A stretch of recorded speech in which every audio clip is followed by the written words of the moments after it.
What are you actually saying, Greg? Hey YouTube, welcome back to SIBZ, West Coast, East Coast siblings, where we cover your favorite movies and TV shows. And tonight we are covering The Bachelorette. I don't remember what episode it is. I'm pissed at Greg. Okay, so listen, let's get through the first stuff, okay, so we can talk about the most important thing that happened this week. So this week is hometowns, or the equivalent of hometowns, what with COVID and everything. So Blake is up first. Katie sees Blake, woohoo. Blake takes her to Canada, where they ride a moose and shoot some darts at some things. Blake's family is like, if you love her, you need to tell her. His mom straight up said, man up and tell her you love her. I was like, whoa. He said, well, I don't know if I'm there yet, but I think I could get there. Justin's hometown was much more interesting. It was boring in terms of like the hometown aspect. He literally took her on a carriage ride through Baltimore, but it was actually New Mexico. Not very creative. His parents tell him that they can't come to meet Katie. I must have missed why. He's really hurt and sad and a little angry, but his two childhood best friends are there, and so that suffices. Now, if you ask me, his friends seem relatively unconvinced that Katie is the one. They don't say that, you know, they're like, listen, if you love her and you think she's the one, then we're going to support you. But to me, it just seems like they weren't very trusting of his emotion with her, even though he was more affectionate with Katie than he's ever been to any other girl in front of his friends. But props to Justin, he does man up and tell her, listen, I am falling in love with you and I am okay to take that step. You know, so that's admirable. To me, Justin's family not being there doesn't necessarily connote anything. COVID is a thing. Maybe they didn't want to travel because of that. But with his family not being there, and then we have Greg, right? Most of his family is there, but his sisters can't be there. And his sisters send in a video. I'm like, why couldn't his parents send in a video? Why couldn't they FaceTime? Like, was it not important to them at all to meet Katie? I don't know. To me, that just seemed a little strange. He couldn't find any way to contact his family in order to introduce Katie to them. So, now we get to the beef. Freaking Greg. Freaking Greg. Freaking Greg. Can I just say, I have liked Greg from day one. And pretty much after the first episode, as you guys know, because I'm pretty sure I said it on here, Greg was gonna be it. And Katie, she's decided that she's not gonna tell any man that she loves them until they propose to her.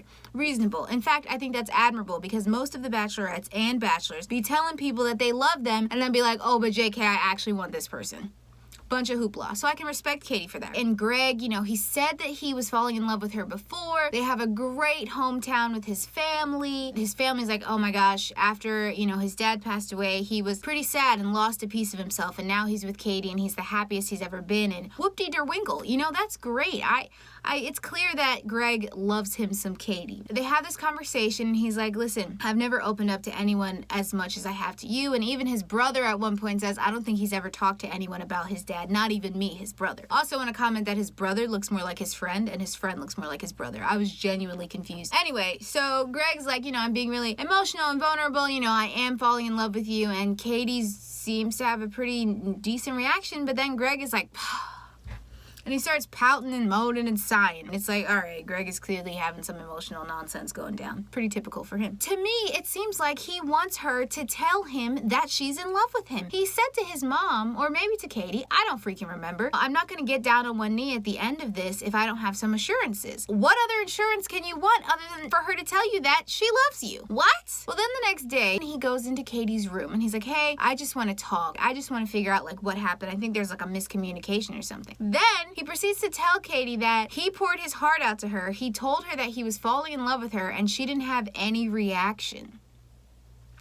Maybe I need to watch it again, but honestly, I think she was listening like she said. Anyway, so he kind of latches onto that and doesn't let it go. I just feel like there's a wall between us and you're hiding something from me. And it's like, well, of course she's not going to tell you that she loves you, homeboy, because she already made the decision to not tell anyone that. And then he's like, oh, well, I didn't want her to tell me that she loved me. I just wanted some assurances. I told her that I love her and she just kind of bulldozed over it. And I'm like, bro, this is not the first time you told her that you love her. And I get it. Your relationship is new, but I'm sorry, homeboy. If you want your girlfriend to trip every time you tell her you love her, it's not gonna happen, especially if she already knows it. During Blake and Katie's date, Greg, like a true lonely boy, I've been watching too much Gossip Girl, peeks out the window or out the balcony and sees Blake kissing Katie, and he's like, I just couldn't. It was so upsetting. Greg also says, why are you acting like it's anything other than me and you at this point? And it's like, yes, Greg, it's obvious it's the two of you. We all know it. However, the game of Bachelorette must be played. So, like, sit tight. Greg and his emotional insecurities have blown up he and Katie's relationship. He seems to be self-destructive. He mentally knows that Katie loves him. He doesn't want to believe it, and so he's lashing out and pitching a fit, and now he's convinced himself that Katie can't do or say anything to let him know that she loves him. Outrageous. This is entirely Greg's fault.